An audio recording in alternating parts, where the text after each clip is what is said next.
श्रीराम समर्थ.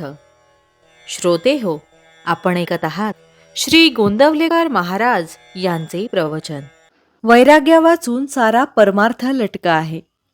पक्ष्यांची पिले त्यांच्या पंखाखाली वाढतात, त्याप्रमाणे घरातल्या माणसांना आपण प्रेमाच्या आश्रयात ठेवावे.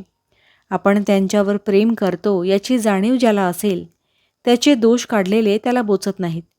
आईने मुलाचे दोष त्याला सांगितले तरी त्याला त्याचे वाईट वाटत नाही. रोग्याच्या अंगातला ताप निघाला की त्याला शक्तीचे औषध लागू पडते, कारण शक्ती येणे हे स्वाभाविक आहे. त्याचप्रमाणे अंतःकरण शुद्ध झाले की परमार्थ सोपा बनतो. परमार्थात मनाचे कष्ट आहेत, कारण आपल्याला मनाच्या आजपर्यंतच्या सवयीच्या उलट जायचे आहे आणि म्हणूनच परमार्थाला अगदी स्वतःपासून सुरुवात करायची असते. आतमध्ये भगवंताचे अनुसंधान ठेवून बाहेरून वृत्ती आवरण्याचा जो प्रयत्न करील त्याला परमार्थाचा अनुभव फार लवकर येईल. आपण आपले मन भगवंताच्या अनुसंधानात मोठ्या काळजीपूर्वक ठेवले असताना त्याच्यावर आघात करायला विषय अगदी टपलेला असतो. मन जरा भगवंतापासून बाजूला झाले की पुरे विषयाने त्याच्यावर घाला घातलाच म्हणून समजावे.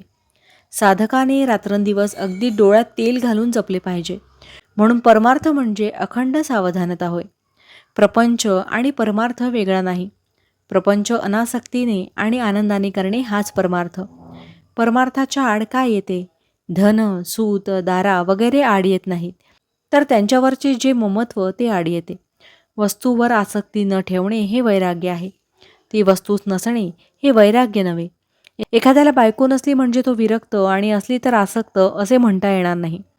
बायको असून लंपट नसेल तो विरक्त आहे. ते परमात्म्यानेच दिले आहे आणि ते त्याचे आहे असे मानून आनंदाने राहणे हे वैराग्य होय. या भावनेत राहून जो इंद्रियांच्या नादी लागत नाही तो वैरागी. वैराग्या वाचून सारा परमार्थ लटका आहे. कोणतीही गोष्ट अभ्यासाने साध्य होत असते.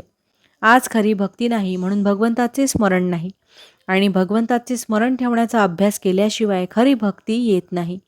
शहाण्या माणसाने उगीच विकल्प न लढविता भगवंताचे स्मरण ठेवायला आरंभ करावा.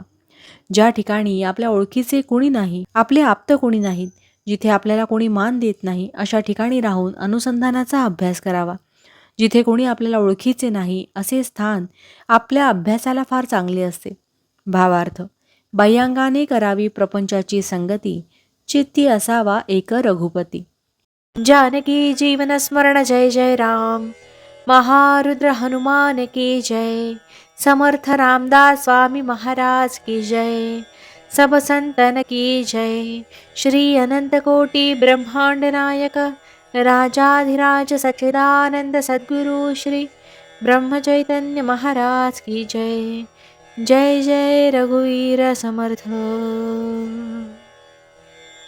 आता आपण 13 वेळा नामस्मरण करूया. श्रीराम जय राम जय जय राम. श्रीराम जय राम जय जय राम. श्रीराम जय राम जय जय राम. श्रीराम जय राम जय जय राम. श्रीराम जय राम जय जय राम. श्रीराम जय राम जय जय राम. श्रीराम जय राम जय जय राम. श्रीराम जय राम जय जय राम. श्रीराम जय राम जय जय राम. श्रीराम जय राम जय जय राम. श्रीराम जय राम जय जय राम. श्रीराम जय राम जय जय राम. श्रीराम जय राम जय जय राम. जय श्रीराम.